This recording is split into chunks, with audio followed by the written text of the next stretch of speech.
These men are shooting some vintage World War II rifles at the Brea Rifle and Pistol Club in the San Bernardino Mountains. For collectors and shooters, owning these vintage rifles and participating in civilian marksmanship programs gives them a chance to literally get their hands on history.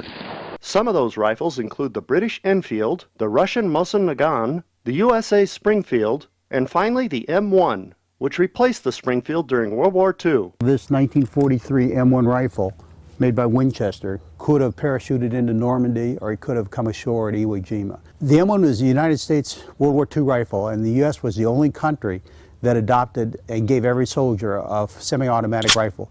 Everyone else was using these manual-operated bolt-action rifles. They were made to work under the worst conditions. I mean, you know, some of the Marines who came ashore in the South Pacific can certainly attest to how well they worked under bad conditions.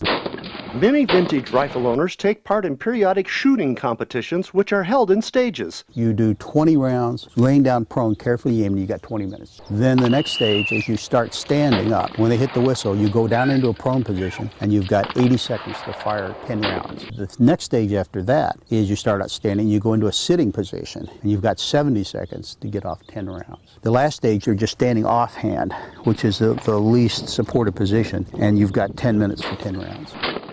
I really enjoy the history, paying homage to the sacrifices and the deeds that the greatest generation did that gave us this country we inherited today.